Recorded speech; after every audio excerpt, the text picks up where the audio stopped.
Todo comenzó con la aparición de aquella niña en el pueblo. La abuela fue quien primero la vio.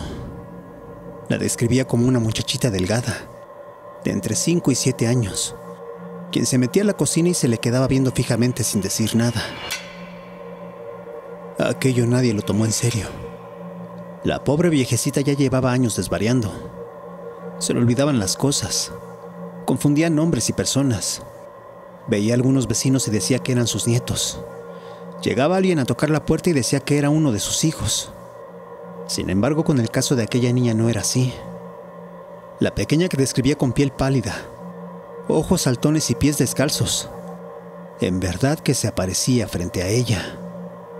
Al principio decía que simplemente se paraba sin decir nada, simplemente señalándole con las manos hacia el exterior de su vivienda, pidiéndole tal vez que la acompañara, que la siguiera, pero no había forma. La abuela apenas si podía caminar. Siempre era sacada por sus hijos a la puerta para estar un rato sentada en el rayo del sol. Y cuando la metían a la sala, para que escuchara la radio por un rato, era cuando decía que la veía. Aquello sucedió durante unas semanas, donde la vieja poco a poco comenzó a decir a sus hijos que la niña tenía miedo, que no sabía cómo regresar a su casa, y lo único que quería era cruzar el sendero que comunicaba con el rancho del ya fallecido don Antonio Fernández Garza. Así es. Según la abuela, la niña pertenecía a ese lugar. El rancho llevaba mucho tiempo abandonado. Desde hacía 10 años la familia que ahí vivía se había desintegrado, cuando un grupo de delincuentes quiso quedarse con las tierras del dueño. Durante meses los hostigaron, les mataron animales, les quemaron sus parcelas e incluso les mataron a algunos de sus peones. Pero el viejo Fernández Garza siempre se negó a pagarles o a darles sus tierras, cosa que eventualmente ocasionó una terrible tragedia. Una noche de septiembre, 20 hombres subidos en 3 camionetas entraron a la fuerza al rancho. Armados con metralletas, pistolas y machetes tumbaron la reja y se metieron gritando a todos que ya se los iba a cargar la chingada. De aquello nunca se supo la magnitud del atentado. Cuando la policía municipal entró, encontró sangre por todas partes. Miembros mutilados de infinidad de personas. Sin embargo, ni un solo cuerpo, ni un solo rastro concreto de alguien que pudiera ser identificado. Cuando los Fernández Garza de otros estados vinieron a hablar con el presidente municipal, dijeron que ahí había 2 familias de su sangre, 3 peones y 2 criadas, las cuales vivían con sus hijos. Sin embargo, después del hecho, nada. Al buscarlos a todos, nadie apareció por ninguna parte. Desde entonces el rancho quedó cerrado. Estuvo custodiado por el ejército y las fuerzas policiales del estado, pero al cabo de 3 años, con el cambio de gobierno, se retiró la orden de vigilarlo. El grupo que quería quedarse con aquellas tierras para entonces ya había desaparecido. En esos años hubo muchos enfrentamientos por quedarse con la plaza, por quedarse con el control del narco en el pueblo, por lo que muchos se fueron, por lo que muchos prefirieron huir y no volver jamás. Y fue así que en esa zona apenas sí quedaron 10 familias regadas en todo el poblado. Con los años, afortunadamente, las cosas se calmaron, y era por eso que la familia de Miguel Pastor regresó a su casa en las orillas del pueblo. Y era precisamente la abuela de esta familia la que decía que continuamente podía ver a esa niña. Cuando la anciana murió fue que las cosas comenzaron a tomarse en serio. Nadie le creyó a la pobre vieja en su momento, pero cuando las apariciones de la niña se hicieron más frecuentes, fue que comenzaron todos los rumores. Algunos describían a la niña de igual forma que la abuela de Miguel Pastor, como una pequeña de aproximadamente 6 años, la cual estaba casi en los huesos, con vestido claro lleno de mugre, con cabello enmarañado y largo, con ojos saltones, con dientes faltantes y una terrible expresión de miedo. Se decía que la niña podía ser vista en el sendero que llevaba al rancho, la cual, moviéndose con dificultad, de pronto salía de entre los arbustos y árboles, para desde lejos llamar a señas a cualquiera que se encontrara deambulando por ahí. Sin embargo, casi todo mundo desconfiaba. Casi nadie se le acercaba. Se decía que era una pobre niña que seguramente había muerto en aquel atentado ocurrido una década atrás. Había quien creía que aquel fantasma no tenía buenas intenciones, que lo que quería era perder a la gente, hacerles daño, o tal vez cobrarse la muerte de toda esa gente en el rancho. El caso es que aquellas apariciones se dieron durante muchos meses. Ya era común que en el pueblo se advirtiera a todo mundo que no saliera de noche, que evitara pasar por ahí, ya que aquella pobre alma, se hiciera lo que se hiciera, simplemente no se iba del lugar. El padre del pueblo había intentado bendecir el camino. Se hizo toda una procesión con los pocos habitantes del lugar, donde durante por casi 1 kilómetro y cerca de 2 horas caminaron haciendo oraciones en nombre de todas aquellas pobres personas que habían muerto en esa hacienda. Sin embargo, nada. Aquella niña no dejaba de aparecer. Es más, fue que precisamente la niña comenzó a lanzar aquellos gritos de noche. Los pobladores decían que se trataba de gritos de una niña, de una pobre criatura en sufrimiento, quien pedía que la ayudaran, que la auxiliaran, que aquel terrible dolor que sentía en su cuerpo se acabara.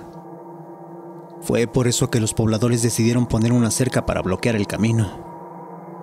Con alambre de púas y troncos se puso una cerca de alrededor de 500 metros de diámetro, la cual limitaba el acceso a esa zona, y donde con letreros se advertía que aquella era propiedad privada y que no se permitía el acceso hacia ella. Sin embargo, y por más terrible que sonara, muchas de las mujeres del pueblo acudían al lugar, dejando veladoras y flores, agua bendita, porque les daba remordimiento que un alma tan pequeña se la pasara vagando en esa zona sin poder encontrar el descanso eterno. Fue así que después de mucho discutirlo, de mucho platicarlo en las juntas parroquiales, se decidió poner un pequeño altar en la entrada a ese sendero. Se contrató a un par de albañiles, Honorato y Fabián, un par de jovencitos que no eran de ese lugar, y a los cuales se les encomendó la tarea de en una semana levantar aquel altar en el cruce bloqueado por esa cerca de alambre y troncos. Los jovencitos eran buenos trabajadores. Desde niños se habían dedicado a levantar bardas, pisos, escaleras, losas, banquetas y muchas obras en los pueblos aledaños, quienes al ver que obtendrían una buena paga, no se negaron en venirse a trabajar para el padre de la iglesia.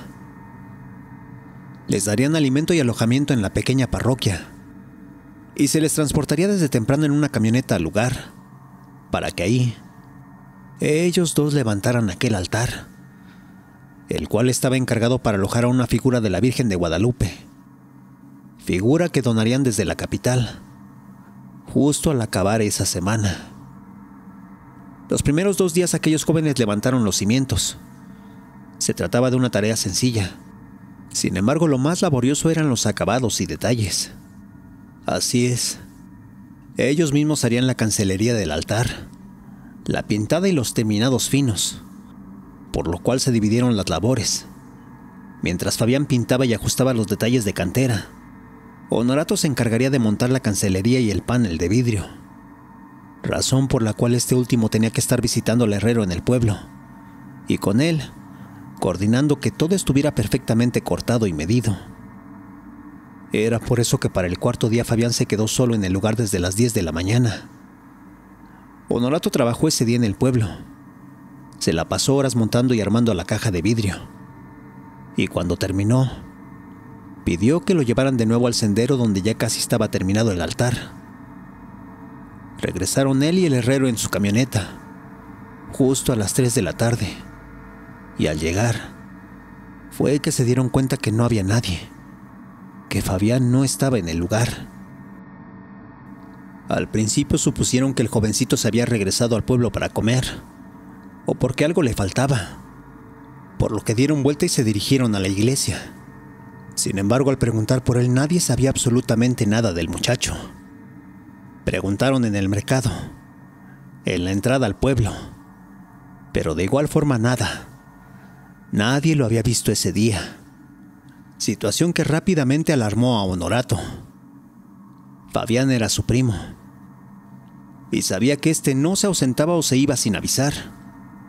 Se conocían desde los 4 años, y nunca se habían perdido.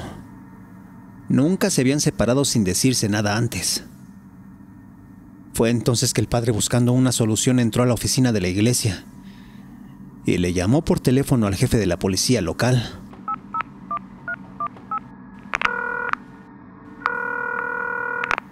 Antes de eso, Honorato estaba algo tranquilo, pero al ver el rostro de alarma del padre fue que sintió que aquello no era una simple confusión o un simple cruce de caminos.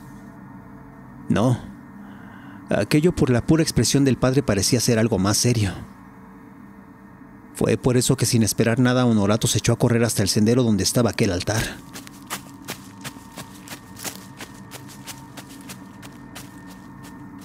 El joven iba completamente alterado. Sentía que se le salía el corazón del pecho. Sentía que algo malo le había pasado a su primo. No era normal que Fabián se fuera así, sin dejar recado, sin esperarlo. Aquello era algo más serio, algo de lo que nadie le había advertido, y que en muy poco tiempo sabría a qué se debía. Al llegar, Honorato comenzó a gritar el nombre de su primo. Se puso a llamarlo por todas partes. Se metió al sendero, caminó dando gritos, y mientras exaltado veía en todas direcciones, fue que repentinamente la vio. Se trataba de una niña, una pequeña de escasos 6 años, quien al parecer intentaba esconderse detrás de uno de los árboles. Honorato de inmediato caminó hacia ella y a gritos le preguntó si había visto a un muchacho por ahí, pero la niña no respondía. Simplemente se echaba a correr hacia el sendero. Honorato sentía que algo no estaba bien, por lo que aceleró el paso y trató de ir tras de ella. Sin embargo, algo extraño ocurría. Apenas llegaba donde la había visto, y de inmediato se daba cuenta que ésta ya se encontraba más lejos. Si bien no la veía correr, sí que la veía a varios metros de distancia, escondiéndose entre los árboles y arbustos. Aquello no era normal. Aquello no era ni siquiera lógico. Pero el miedo nublaba al pobre joven, quien simplemente corría con todas sus fuerzas tratando de no perder de vista a esa niña. Fue así que, sin darse cuenta, de pronto llegó hasta los muros de aquel rancho. El lugar se encontraba completamente descuidado, con enredaderas crecidas y maleza por todas partes, con pedazos de sus muros cuarteados y con la reja completamente oxidada, casi desprendida de su base. Aquel lugar daba miedo. Aquel lugar para nada daba confianza. Además, su primo jamás se había metido ahí, mucho menos solo, mucho menos por voluntad propia. Ambos eran muy miedosos. Ambos eran lo contrario a jovencitos aventureros o curiosos. Sin embargo, no había dónde más ir, por lo que, a pesar de que el miedo le decía a Honorato que no entrara, la intuición le orillaba a no irse de ahí sin antes revisar. Fue así que el joven saltó la reja y comenzó a caminar al interior de la hacienda. Se trataba de un lugar enorme, lleno de caballerizas y graneros en las ruinas, con una vivienda al centro, bastante grande, y la cual ya no tenía ni una sola puerta o ventana en pie. El joven desde afuera comenzó a dar chiflidos, una forma de comunicación que tenía con su primo. Los daba muy tenuemente. No quería delatarse, no quería darse a revelar en dicho lugar. Sin embargo, era absurdo. La hacienda estaba completamente deshabitada, sola, y no había otra cosa, ser o animal que produjera algún sonido en ese lugar. El caso es que el jovencito rodeó la hacienda dando aquellos silbidos. Lo hacía con la esperanza de que si Fabián estuviera por ahí cerca lo oyera y respondiera con un sonido similar. Sin embargo, nada. No había nadie más que le replicara. Fue así que terminó de rodear el espacio. Y justo cuando pensaba que aquello era inútil, fue que de nuevo la vio. Se trataba de aquella niña, quien se asomaba de entre un arbusto bastante crecido a un costado de la hacienda. De inmediato el jovencito corrió hacia el lugar. Y al llegar, aquella niña ya no estaba. Era imposible. Tan solo la había visto agacharse en la maleza, pero nunca correr o alejarse de ahí. Por lo que desesperado dio vueltas en aquel espacio, en aquella área de apenas un par de metros, y ya soltando las lágrimas, maldiciendo su suerte, fue que algo tronó bajo sus pies. Se trataba de una puerta colocada en el suelo. Una puerta de madera la cual estaba escondida detrás de unos bebederos para ganado. Honorato se hizo a un lado y se dio cuenta que aquella puerta de madera estaba abierta. Pasando saliva alzó el pesado portón. Y fue entonces que vio aquellas escaleras. Un acceso de madera que llevaba a una especie de sótano ahí debajo de esa hacienda.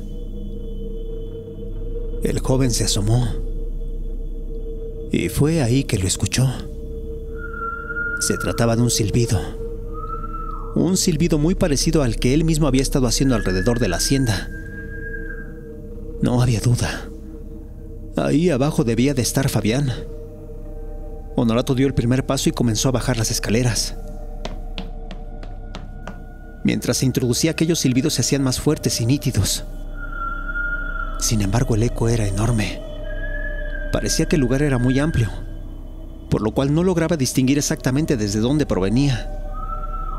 Comenzó a caminar, entre pasillos con anaqueles de madera, entre costales y barriles llenos de polvo. Aquello era confuso. No sabía exactamente a dónde dirigirse. No sabía exactamente a dónde se estaba metiendo, por lo que no vio otra salida más que simplemente comenzar a gritarle a su primo. ¡Fabián! ¡Fabián! ¿Dónde estás? Y fue entonces que el joven lanzó un grito de dolor tratando de dar su ubicación.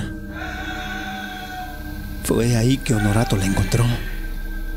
Se trataba de una pequeña puerta de madera, colocada en una esquina de ese sótano. De inmediato la empujó. Y fue entonces que escuchó claramente la voz de su primo. Honorato entró a gatas. Y en unos cuantos metros fue que pudo encontrarse por fin con Fabián. Así era. El joven estaba metido en ese lugar con una pierna lastimada, lleno de polvo en todo el cuerpo, y con una incesante tos que apenas si lo dejaba hablar. Pasados los minutos, Honorato pudo sacar a Fabián. Y al estar de camino hacia el sendero, fue que Fabián le dijo a Honorato que por favor lo llevara con el padre. Honorato insistió en preguntar para qué. ¿Por qué ir antes con el padre que con un doctor? Pero Fabián se negó a dar su razón. Le dijo que le hiciera caso y que por favor no lo cuestionara. Sin embargo, aquella no era una respuesta satisfactoria para el joven, quien detuvo su marcha e insistió en saber la razón. Pero fue en ese momento que Fabián, a gritos, con lágrimas en los ojos, le dijo que no preguntara y que simplemente lo llevara. Honorato estaba sorprendido. Solo una vez había visto así a su primo. Solo una vez lo había visto con lágrimas en los ojos y esa expresión de dolor. Y esa había sido la vez en que su tía había fallecido. Pero hasta ahí, nunca más algo parecido. Fue por eso que ya no lo cuestionó y lo llevó sin decir absolutamente nada. Al llegar al altar, ahí estaba el padre, 4 hombres del pueblo y 2 camionetas. Los habían estado buscando. Cuando llegaron a la iglesia, Fabián pidió al padre que lo escuchara, que antes de llevarlo a otro lado oyera lo que tenía que contarle. Y fue así que el padre llevó a ambos jovencitos directamente a su oficina.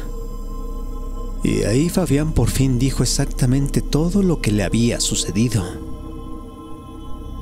Cercano a las 2 de la tarde, el muchacho ya había terminado de pintar el altar. Se encontraba descansando a la sombra de un árbol. Y fue entonces que una niña se paró junto a él. Se trataba de una pequeña de escasos 6 años, quien con un vestido mugroso, pies descalzos y una mirada desoladora le hacía señas. Fabián al verla pensó que estaba enferma, que se encontraba perdida o lastimada, por lo que le preguntó: ¿Dónde están tus padres? ¿Dónde está tu familia? Sin embargo, la niña no respondió. La niña no decía nada. Abría la boca intentando hablar. Sin embargo, no salía ni una sola palabra. Fue ahí que el joven se dio cuenta que la pobre no tenía varios de sus dientes y que a señas lo llamaba para que la siguiera. Fabián, asustado, trató de alcanzarla. Sin embargo, por más que acelerara, nunca podía seguirle el paso. Fue así que, sin darse cuenta, simplemente llegó a la entrada de aquella hacienda. Fabián la vio saltar la barda, y a pesar de que lo dudó, al final no pudo hacer otra cosa más que seguirla. Caminó durante varios metros, dio muchas vueltas, hasta que de pronto la vio ahí parada junto a aquellos bebederos para ganado.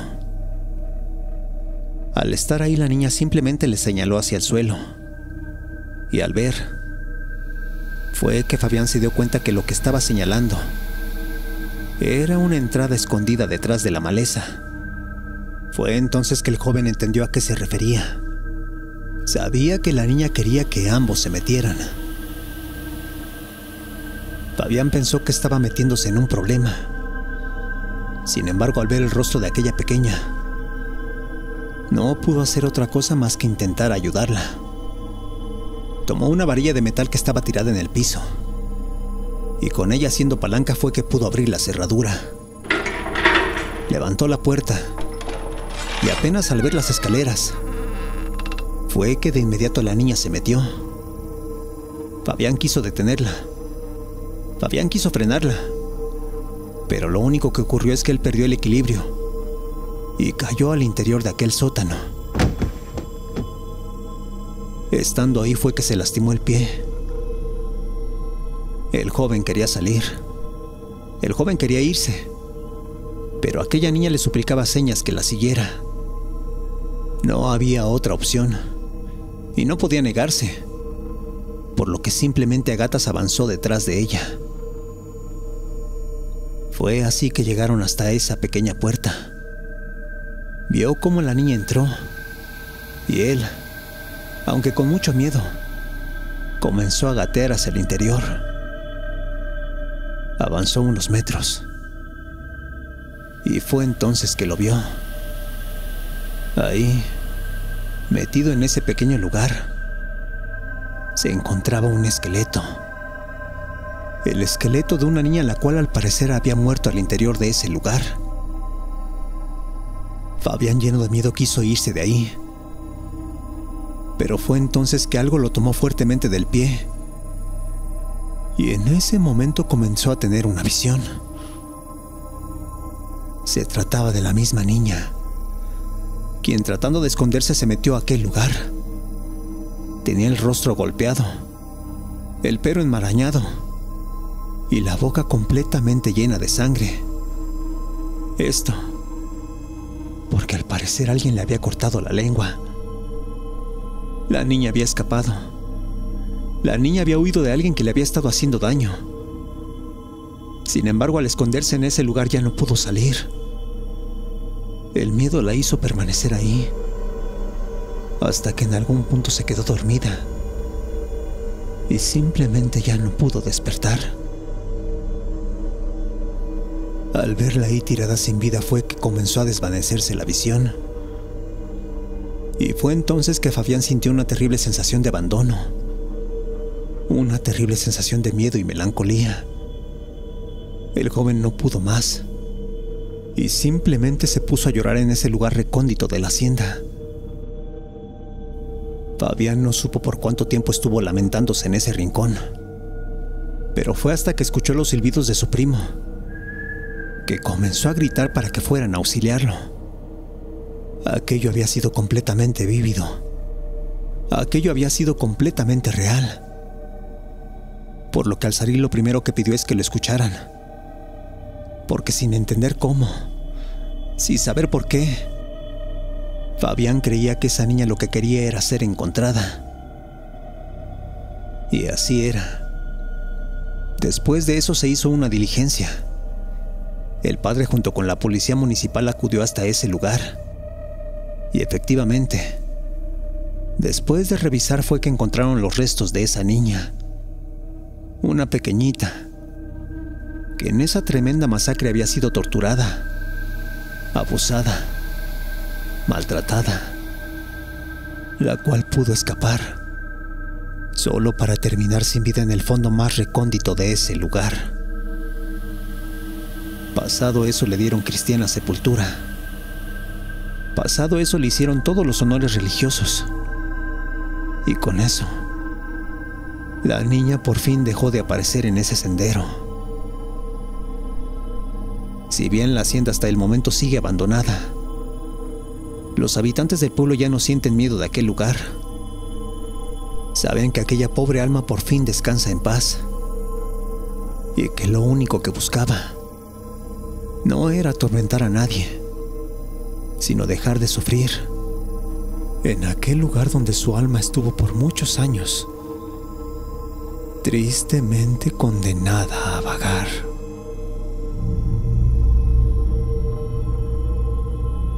Gracias por escucharnos. Si te gustó lo que has oído, te pedimos nos regales un like, te suscribas y compartas. Esto es Radio Caníbal.